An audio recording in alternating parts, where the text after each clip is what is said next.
I'm Italian Gamer Joe, and you are watching the top 5 ways that Nancy Drew Phantom of Venice could have been even better.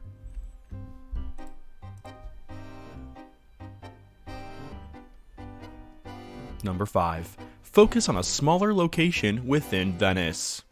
In Nancy Drew Phantom of Venice, Nancy is able to get around from point A to point B to point C by means of transportation through canals, a bus stop, and walking. Throughout the game, she'll go to various locations like a dance club, a costume shop, the Rialto market, and even the Canascosta. But in my idea, imagine if all of these locations were smaller and focused on just one specific Nancy Drew location. So hear me out. In Nancy Drew Warnings at Waverly Academy, a lot of players loved the snack shop minigame, especially because it involved serving snacks like granola, pretzels, chips, nuts, sandwiches, cookies, and more to students and faculty. Imagine if Nancy Drew Phantom of Venice took place at a Venetian cafe, where Nancy could serve espresso, biscotti, and so much more.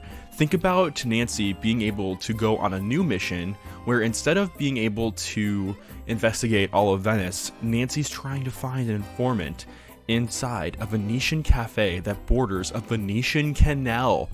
It would be such a fun experience to be able to see Venice and to focus the game on a smaller location where Nancy can go up and down the canal and have all of these locations be connected instead of mapped out on this giant map.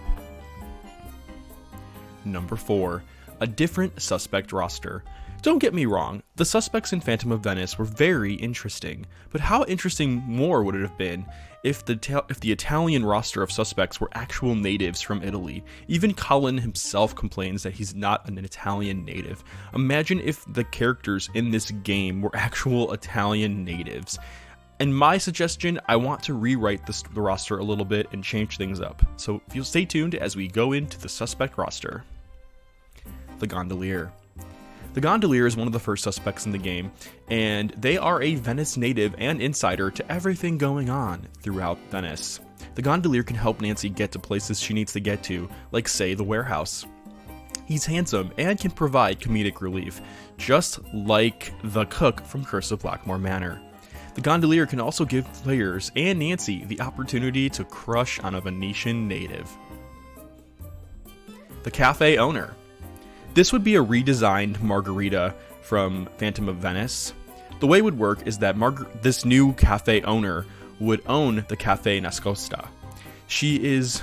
Her character design would be completely changed as well, and she would have a more motherly personality. She would embody the quintessential Italian mother. She would make Nancy feel at home. She's constantly making sure Nancy is feeling okay, and she also can be hard on Nancy as well when it comes to working at the cafe, but also just portraying this typical Italian mother with all of these values and much more. I think this would be an effective character because Nancy lost her own mother and does talk about it fairly enough through the series. It would be great to have a character like this that can portray a more motherly figure to Nancy and treat her in this way.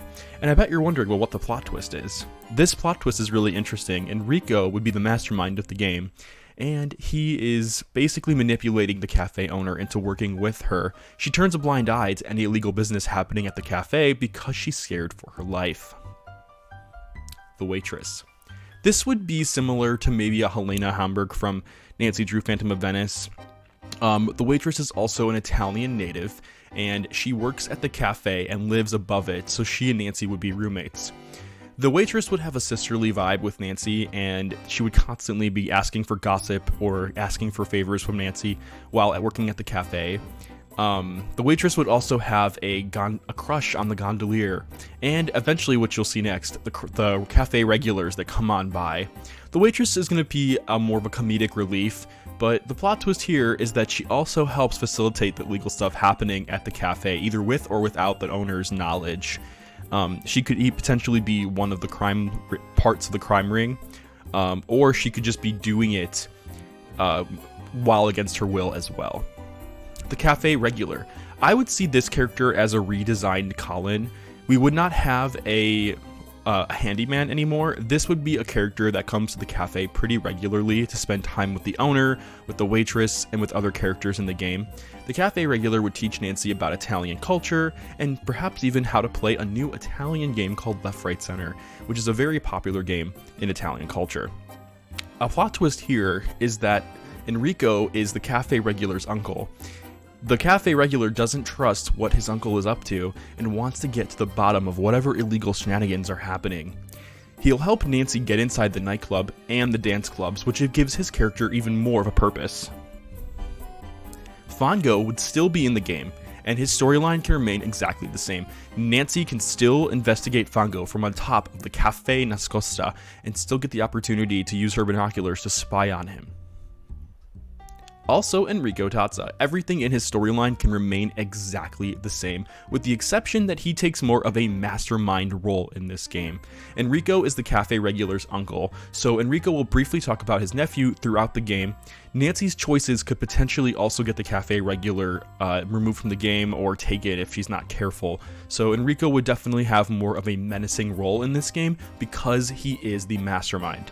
So this is the full suspect roster that I believe Phantom of Venice could have worked well with, and I believe with this suspect roster it could have been more dramatic, more fun, and especially more wild, having an interconnected smaller location of these suspects all within a Venetian cafe and canal. I think it would have been more intimate, more fun, and more just kooky and fun and campy and Italian culture and wild with this suspect roster.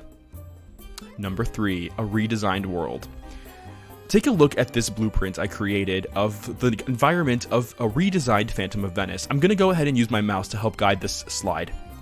The Cafe Nascosta would be near the center of the screen, where Nancy would spend most of her time trying to create dishes and coffees for customers and be able to spy on Fango from across the street. When Nancy is not at the Cafe Nascosta, she can turn left and go to the Rialto Market, where she'll be able to purchase gelato or any other items she may need throughout her case. She can go across the street and talk to the gondolier, who also is a new suspect in the game. It can also take Nancy to the warehouse from across the way. Nancy can also turn right and go to the bank area, where she can still go to kiosks and perform some of her missions. Nancy can walk down the street and go to the costume shop, and none of that can change at all. It's just exactly the same as it was before. Now, if there's one thing that Venice is known for, especially if you've gone to visit Venice or if you live in Venice, Venice has a lot of interconnected alleyways that are kind of like a labyrinth of mazes, and you don't really see this in Nancy Drew Phantom of Venice. And how cool would it have been if Nancy Drew Phantom of Venice had some kind of alleyway where you can go through a maze of alleys and get to other places like the casino or the dance club or even Fango's office. So as you can see here, when you turn into this part of the map, this would be the interconnected labyrinth of alleys, similar to Nancy Drew Ghost Dogs of Moon Lake, where you have a maze. It would be exactly the same here. It would be a maze of alleys that you're clicking in first person through. Everything would be first person to get from point A to point B, like the dance club or the casino. It would give a more Venetian vibe, and it would definitely go back to that stereotype that Venice has a ton of interconnected alleyways. This is the main map system of the game, and this would all be first person. There would be no third person in this situation. Nancy would be completely first person. She'd be walking through Venice. You'd see the Venetian canals here. You'd see the gondolas. It would be a very much a smaller area to work with, and I feel like this would have been a better solution as opposed to the map we were given in the actual Phantom of Venice game. Number 2, changing the Sapphire heist. In Nancy Drew Phantom of Venice, we had to go on a Sapphire heist mission, which was very frustrating to a lot of players, especially because of the way the AI would point at Nancy and have her restart the entire puzzle in order to get from point A to point B to collect the Sapphire. In my solution, imagine if Nancy had to go through lasers in order to get the Sapphire. If there's one thing that Nancy Drew games do pretty consistently, it's reuse puzzles from past games. This is not a bad thing. You know, when it comes to programming and game development, especially when it comes to games that are sequels in a series, it's easier to reuse logic from previous games and redesign puzzles with new rules, or even add a new version of a puzzle to help save money on puzzle design, programming, and logic. And the nice thing about reusing puzzles is that they start to become staples of games. Imagine going to a store and buying a book on crosswords that has over 100 varieties varieties of crossword puzzles, or downloading up a cross game on your app, or a puzzle game on your app. Just because there's more than one Nancy Drew puzzle of the same variety does not mean it's a bad puzzle or that it's a bad design. Nancy Drew games are becoming a staple with these puzzles, and it's nice to see them repeated over and over again because they're just new solutions to newer puzzles, perhaps with even new rules. So these are definitely signatures of Nancy Drew games, and I disagree with critics when they say that they reuse puzzles from past games because they are signatures to the Nancy Drew series. In this solution that I created a Nancy Drew puzzle that's very similar to what maybe you'd see in previous Nancy Drew games. You'd have Nancy Drew in her catsuit with a mirror. She's trying to get from the left side of the screen to the right side of the screen using a very similar gameplay mechanic from past games. As you can see here, Nancy can move her way across the screen. She can also place a mirror on a laser to redirect the laser's light. Because why? Video game magic. Nancy can also make her way across the room, and she can also use the rotation knobs to rotate the way the laser is going. As you can see here, Nancy is slowly making her way across the room using the mirror to block lasers, rotate the laser slowly, and continue making her way across the room. Nancy can also rotate lasers that are farther away from her and help her continue to get from point A to point B. Nancy is continuing to use the mirror to block the laser's light. She can also go ahead and remove them and continue to rotate nodules that are across the room. As you can see here, Nancy has the Sapphire that we need to beat the game. I believe that this system would have been way more effective, and it would have reused past game logic, but would have been more cost effective and would have been way easier to implement than what they gave us. They could have used that funding to actually design a better environment in Nancy Drew Phantom of Venice. Number 1. Having fun while solving a mystery. If there's some things that Nancy Drew Phantom of Venice never got to give us the chance to do, it was the food.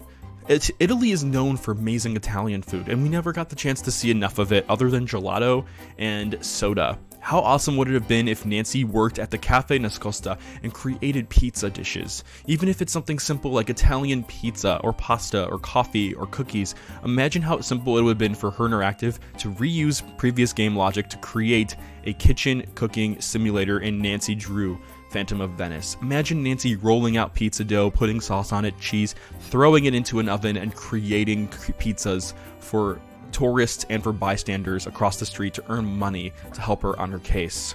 Another thing the game kind of puts aside is Carnivale. Every year Carnivale happens in Venice. It's this beautiful event with masks and all kinds of costumes and decorations, and the game only sheds very lightly on that topic, but imagine the opportunity to see more Carnivale culture. Imagine if Phantom of Venice had a day and night system where Nancy could see fireworks at night, can see gondolas passing by, and just sit in the cafe with a coffee in her hand looking up at beautiful fireworks. It would be an amazing opportunity that was a missed chance. Another thing is, Nancy could even have conversations with the cafe owner, especially if the game redesigned the Margherita character as to be more of an Italian native, a more motherly personality. I think it would have been really cool to have Nancy and this character maybe share more about Nancy's own past and how perhaps this could have created a new relationship within the Nancy Drew games. It would have given Nancy a new pen pal, or perhaps a character that could come back in new games. I think that would have been a missed opportunity that could have been done as well. It would have made the game more wholesome and would have given characters and players alike the opportunity to see this new character that Nancy could find a mother in. And then finally, the beauty of Venice. Venice is such a beautiful place. Imagine if this picture of Venice was implemented somehow in Nancy Drew. Even if it was a fake bridge with a fake name, it doesn't have to be the Rialto Bridge. It could be a fake bridge that doesn't exist, but just looks similar to the Rialto Bridge. Imagine if Nancy Drew games had this, if this were one of the views in the game. It doesn't have to be perfect, it doesn't have to be beautiful, it could just look something similar to this. Imagine Nancy traveling, at night or in the morning across the Venetian Canal, looking at boats and gondolas, solving a mystery as she goes back and forth from the Caffè Nascosta throughout all these different alleyways to go from point A to point B, dressed up in her catsuit, getting ready to go from point A to point B. There were definitely a lot of things that this game could have done better on, and I hope that you enjoyed checking out this video.